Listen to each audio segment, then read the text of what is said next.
Good morning. It is February 5th, 2025, and this is me commuting into work. Today we're going to talk about visualization and how we manifest things in our life. And then if you think about that, right? Because if you can manifest anything into your life, good or bad, and you truly believe that, then, which I believe 100%, we are a creation of our own thoughts and our own, our body becomes what we think about all the time. So if we always think our life's going to be terrible, if we think we're sick all the time, well, we're going to be more sick, and we're going to think our life's more terrible, and we're going to see all the things that validate how terrible our life is versus how great it is, and vice versa. If you're always thinking about, I'm healthy, I'm doing what I can, then your mind isn't always focused on what can happen that is bad, and you just feel good. I was thinking about this with cancer. For instance, none of us know if we cure cancer ourselves, right? Like, you literally don't know. Maybe I have a little cancer gene, and all of a sudden I'm like, my body's like, it's cured, right? Like, something in your head. So it never gets to the point to where you actually have to go see a doctor. You don't know. None of us know that, right? So all of a sudden, you are no longer healing yourself, or you don't feel like you're healing. And so that's when you go to the doctor. That's when they try to look for something that's wrong. That's when they tell you what you have. And then after that point, it's up to you what to do with your mind. Can I change it, or am I going to make this my doom story, So I feel like visualization is so important. And I'm not sure when that was ingrained in me. I was a gymnast growing up.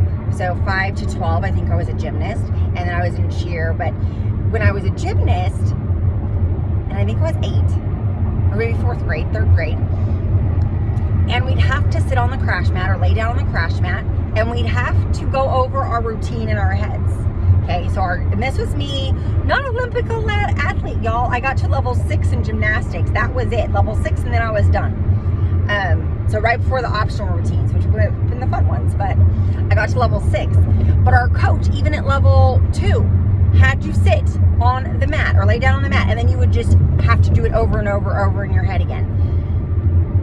And then, I don't know, again, you never know what came first, but I do remember as a child, if my legs were hurting, I'd go downstairs, I'd get aspirin. Now, I could not swallow a pill.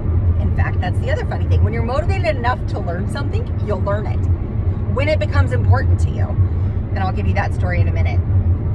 So the first story is when I was probably like 8. I don't know why everything comes back to 8. Maybe because that's the coming of age when you're baptized in the Mormon church. So 8 is just solidified in my mind. But I remember I'd go chew aspirin. And then what I would do is I would take my finger and I would trace it as I swallowed it down. And wherever my pain was, so if it was in my head, I'd trace it down and then I'd bring it back up here and I'd go like this because I wanted the pain gone. So my little brain thought, okay, I'm going to tell it where to go so that it heals me. So if it was my leg, I'd chew the aspirin as I swallowed it. I'd go like down, then I'd rub my leg, I don't know if it worked, right? You don't really know. But if you think it worked, it worked. So that small method, visualization matters. And that doesn't mean that, oh my goodness, I also just saw okay. So our brains are amazing, right? Animals are amazing, but they don't have the consciousness that we have, right? They don't have the consciousness to make decisions or to talk per se. But there was a video on that there's a parrot somewhere, I think it was Jordan Peterson that said this. There's a parrot that gets to the 4th grade level of talking. Now, that isn't him talking because he's thinking of the words to say. He's not consciously formulating the sentences. He's repeating things over and over and over again that he's heard. It's not like he can sound out the words. You can't put a book up. So, but he can learn by repetition. That is what is so fascinating. And that's why as humans, there's a book called The Brain That Changes Itself. Oh, I cannot remember who read it right now.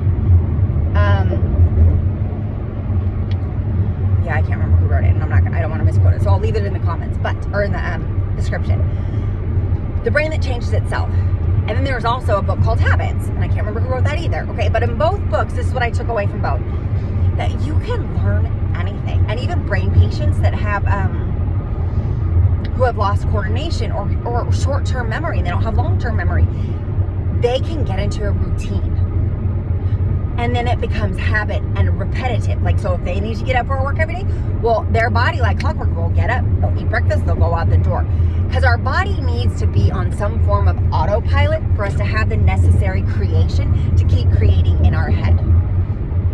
Right? So that's why we go on autopilot. Because if all we thought about was, I have to do this now, and I've got to do this now, and I've got to do this now, and you forget, what the next step is, and it's not routine, that's extra energy your brain is having to use to function. So that's why autopilot is very beneficial. That routine, whatever it looks like. Now, it could be a morning routine, an evening routine, and then in the middle of the day, there's not much routine. You just kind of like attack what you have to. But for the most part, anytime that you're on autopilot, it saves your brain to where you can think about other things than exactly what you need to do just right in front of you. Okay, so getting back to my story about, I couldn't swallow pills until I was 16. 16, 17. And let me tell you what got me to learn how to swallow a pill.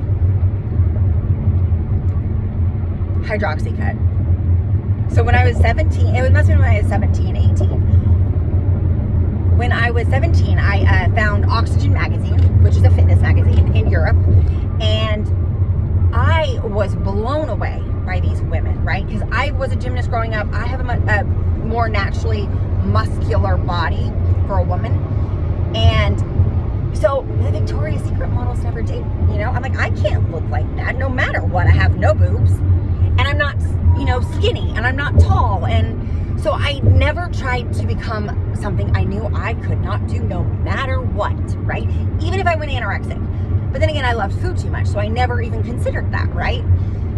And I was too vain to throw up because I knew that would whatever my teeth, and I'd already spent 5 years in braces. There was no way I was going to do something that was going to, make my teeth corrode. So I couldn't be bulimic either. So I had to segue. I had to think in my head, what do I want to do? And so when I saw those Oxygen magazine and all those ladies in it, I was like, okay, this is what I can do. This is what my body is meant to do. Not the Victoria's Secret body, and they're all beautiful bodies. I just knew that I would be live a miserable life if I tried to attain something that I was not physically able to attain. So, without a lot of hard work, maybe, I don't know, maybe I was too lazy. I honestly don't think I had the stature for it, but for fitness, I did. So, Hydroxycut had come out. It was all in this is when there was still ephedrine in it. And so I would take one right before my workout. So when it came out, I had to learn how to swallow a pill because I was like, this will help me so much more in my workouts. So there you have it. When you want something bad enough, you are willing to do what it takes. But until that point, you're not.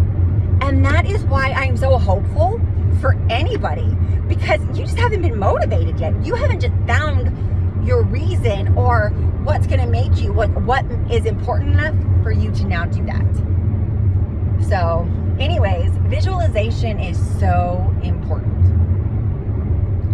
And I visualize, like when I'm driving, if I'm not talking, in my head the whole time. I'm not thinking, because I'm on autopilot basically with my job.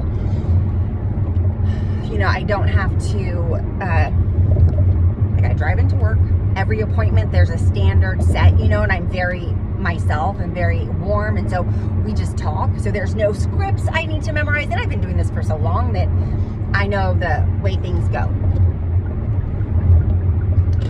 with my job. But so it gives me time to create. But in my head, the whole time, I'm talking to like Mel Robbins, I'm talking to Tony Robbins in my thoughts, and so when I get on stage with them or whatever, they're interviewing, I'm like, no, this is so normal to me because I've been doing this my whole life, right? Like I've had this conversation with you 1,000 times. Like to me, it's not new. I've been doing it, because I constantly am creating that. Now, will that ever happen? I don't know. I hope it will. That's my goal. But I'm also not going to be so disappointed if I never make it on a Tony Robbins stage, right? So it's always having that hope, but also knowing that that's not your end goal. My end goal is not to be on Tony Robbins' stage. My end goal is to help whoever I need to, inspire whoever I need to live the life that they want. That's it. And if that gets me on Tony Robbins' stage, that's great. I'm much more like shoot for the stars, land amongst the moon. So visualization. Imagine your life the way you want it to be and just create it. And then always be moving forward. That's it. All right, thanks.